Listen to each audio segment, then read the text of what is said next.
What do you expect from Aaron Rodgers in this offense? I expect success. I expect him to light up defenses. I expect him to prove to be one of the best quarterbacks.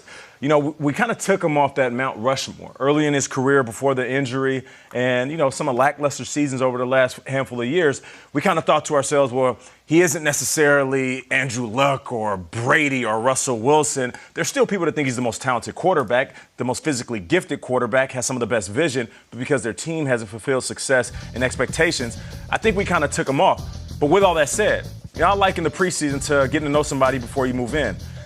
The quarterback doesn't know his head coach as well as I would like him to. You know, there's certain things you can work on situational football in the preseason, and it's going to rear its ugly head.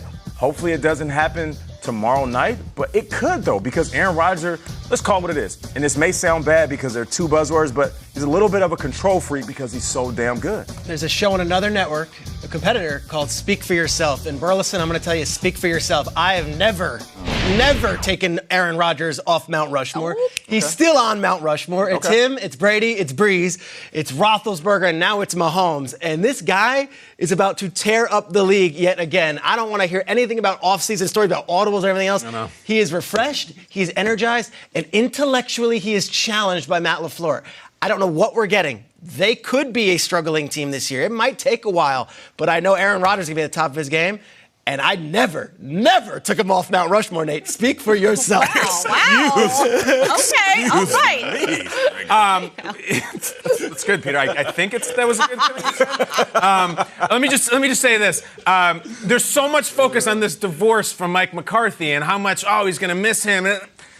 I'm a child of divorce. It's a difficult thing, but let me tell you, when you move on to something fresh and something new, it is extremely invigorating. I mean, this is by the numbers. It is a young, talented thing that Rodgers is moving on to. It happens all the time. I think he is going to be not only motivated, it's fresh. It's new. We're talking new stuff. You know, we're going new places. I'm getting a convertible. Don't you think this is what he needs at this point? And a guy like Matt LaFleur, the quick background, he's been involved in the Matt Ryan Falcons, the RG3 Redskins, and the McVay Rams, three of the greatest, coolest offenses of this last decade. Just wait. I think it's going to work. But I will say tomorrow night, I think Aaron Rodgers is going to be on the run a lot. Well, I was gonna say, a lot. With that pass rush and that Bears defense, we're going to have to see if he does that outside the pocket ad-lib stuff on the run because they are going to come after him big time. But he just found himself, I don't know, a 26-year-old publicist, and it's cool, and they're having a good time. Trust me, it works. One quick note on Chuck Pagano. He interviewed for that Packers head coaching job, so he did all the work on the Packers. He was studying them all season.